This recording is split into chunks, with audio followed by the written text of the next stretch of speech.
What's up, y'all? This is Bao Pham of Mixology Studios Online, and we're going to go over another tutorial on last definition of a trapper. And this time we're going to go over Leave the Game intro, so stay tuned.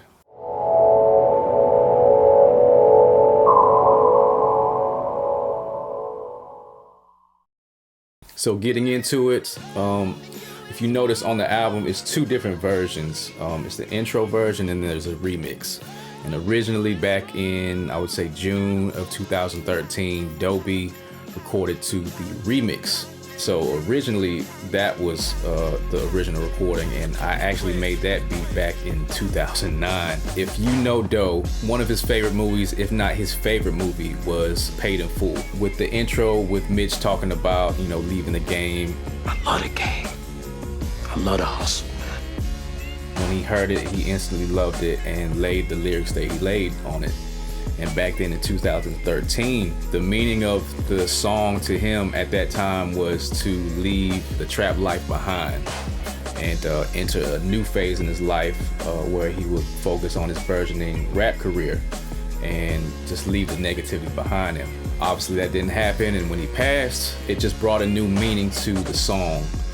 And when you re-listen to it again in that type of aspect, it just hits a little bit differently. Especially when he's talking about, I'ma miss this shit towards the end. So when we started to work on the album in 2017, that's when I remade the version that's the intro. So what I'm gonna do is just go over the original session that was made in 2013, and then gonna go over the remade beat that I made in 2017 that was made in Ableton, and then I'll go into the mix of what I did in 2020. So what we have here is the original session made on the 22nd of June in 2013, or was finalized then. And I actually, like I said, made this beat back in 2009, and I had Reason rewired. And it took a lot for me to find the sounds again and everything, but I had committed it to audio, and this is the audio that's from Reason. So what I originally did was produce the drums in Pro Tools via MIDI with Reason rewired. I'm not gonna pull Reason up, but this is what you see right here with the 808 MIDI right here, and this is the kick and snare. Let's see, I may have manually programmed the snares as well right here. Long little hustle. Shout out to my mother and that nigga Kenny Aaron. Bet the streets was my father. Only if you do the shit I did and what I saw out here. Win some, lose some, you can't win them all out here. So as you can see, it's a very rough version. I actually mixed it back then, but with 2020 standards and on, mixes are totally different now.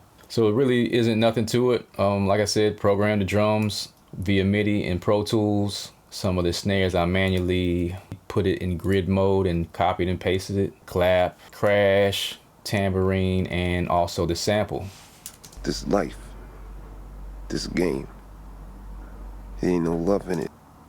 So this is the session of the beat that was remade in Ableton, and obviously I'm missing a bunch of sounds out of this right now. Like I said, this was made actually in 2016. So I'm gonna play a little bit of it, but it's not really much to it because you can't really hear anything. Niggas died and they left me with the phonies. I can't wait to meet again. Goddamn, I miss my homie. Basically, all I did was just take his acapella, insert it in here, and just remade the beat around his vocals. For the type of effect that I was going with, I just wanted to come with something a little bit more dramatic. And originally the intro was actually supposed to be the outro, but to combat some of the stuff that had been leaked, like Diamond in the Rough, was actually the first version or draft version of Dobie's last album, leaked by Frank. Had Diamond in the Rough as the first song. So what I wanted to do is bring in the album with something that was not heard, and this was one of the songs that was not given to Frank to leak, and I felt like coming in with the album with something fresh and brand new would be new to the listener. Now this is the finished version of the intro, and particularly I just want to go over the strings.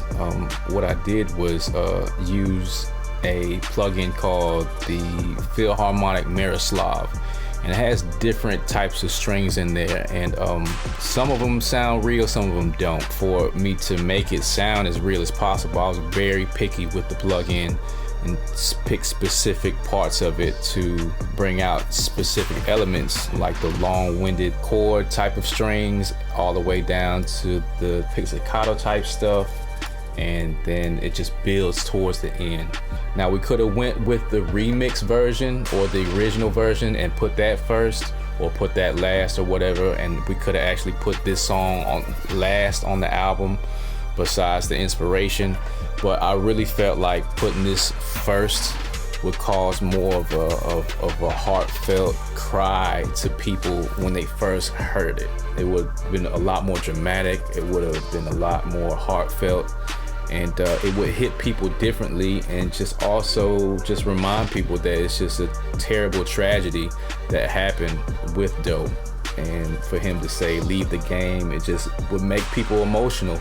It damn near made me cry when I played the album in sequence. And there's really not much else to go over besides some of the technical stuff, but in previous tutorials I've gone over, you know, my vocal chain and stuff like that, and nothing has really changed except, you know, settings wise. I hope you enjoyed this tutorial. I hope you learned something from it. I hope it inspires you to make some type of music that will, you know, make you feel something emotionally. Like, comment, subscribe, share, and turn on the notifications for the next video, and I will see you in the next one.